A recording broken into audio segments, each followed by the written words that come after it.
Africa, Yeseveye, Ambangiba Oko, Antalo, Mon Africa, Mon Africa, Mon Africa, Ya Antalo, Lerege, Gete Donka, Folilo, Aburu Yubora, Africa, Mon Africa, Mon Africa, Mon Africa. Je joue un instrument qui s'appelle la kora, qui est un instrument mandingue d'Afrique de l'Ouest. Voilà, il est fabriqué avec une calebasse, c'est ça la calebasse, avec une peau de vache. Après ça, on met cette manche-là pour faire passer les cordes. Après, la corde et les manches, ils sont tenus par ces bois-là. Kachambolote, le korobayani ye, ne moshielon. Anga jokoro, bedu tunu nabi. Sunche, nanaye. Sunche, nanaye. Tubabu nunja, nanaye.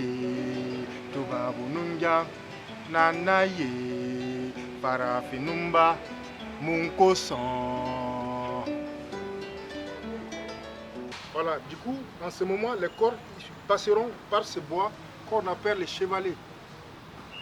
Voilà, et puis les corps sont tenus par un bout de fer, ici. Voilà, pour que l'instrument se tienne. Normalement, c'est un instrument avec une seule manche. Voilà, mais moi, je me suis permis de faire 2 manches.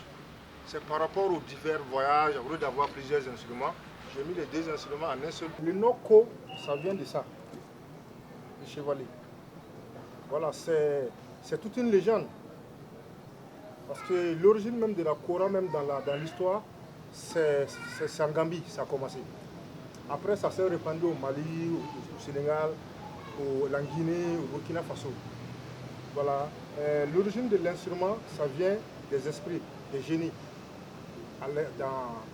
dans l'histoire. Voilà, ce n'est pas une personne qui l'a fabriqué. Nous, avec l'évolution, la modernité, on a pu mettre des clés, voilà, pour faciliter. Sinon, la couronne normale, c'est avec des boyaux, c'est avec la peau de vache où on tisse. Et puis on fait les anneaux autour du manche, et puis on peut passer les cordes. Mais seulement, c'est plus difficile à accorder. Quand il y a une corde qui se casse au milieu, il faut tout descendre, c'est la galère. Donc voilà, on a modernisé, on a mis des clés de guitare. Ja, antalo de. Ja, antalo. Ja, antalo de. Ja, antalo. Africa, berceau de l'humanité. C'est ici que commence l'histoire. Africa, iye seveyiriye. Ambangi baoko, antalo. Mon Afrique, mon Africa, mon Africa, Dans ce que je sais, la kora est jouée dans plusieurs circonstances. Il y a des circonstances de malheur, comme il y a des circonstances de joie. Voilà, ça sert à tous les deux. C'est une seule personne qui joue la kora, elle a 21 cordes. Voilà, on peut la jouer tout seul, comme on peut la jouer accompagnée d'un giligoni, d'une percussion, même avec une guitare, un clavier, avec la batterie. En fait, c'est un instrument universel. Il est ouvert au monde entier. Il peut jouer avec tous les instruments, si c'était le jazz, Nanzara Folilo, ses racines sont africaines. Les reggae, Ghetto Deonka Folilo, Aburu Jubora, Africa. Mon Africa, mon Africa, mon Africa. Dans la tradition mandingue, nous on ne voyait pas ce côté thérapie. On jouait l'instrument, il est beau. Vous savez, tout ce qui vient des esprits, des génies, ça ne peut être que thérapeutique. De toute façon, c'est un instrument, rien que les mélodies, ça apaise. Ça apaise le cœur, ça apaise l'esprit. Et je pense que les esprits aussi qui sont autour de nous, quand ils attendent ce son, même s'ils venaient pour faire du mal, ils ne le feront pas. Je pense qu'ils seront assis à côté de nous, puis ils écouteront la mélodie. Donc, Forcément, c'est un instrument thérapeutique, si je prononce bien, parce que je pense que ça peut aider à guérir. À l'époque, il n'y avait pas de radio. Voilà, c'était l'instrument.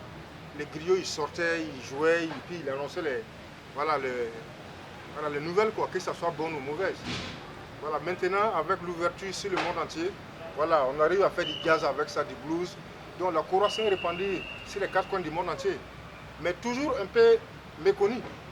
Mais ça commence à être planétaire. Le blues, musique des esclaves, sans racines, sont africains. Le jazz, Lanzara Folilo, ses racines sont africains. Les reggae, Gete donc à Folilo, à Burugubora, Africa, et mon Africa, mon Africa, mon Africa.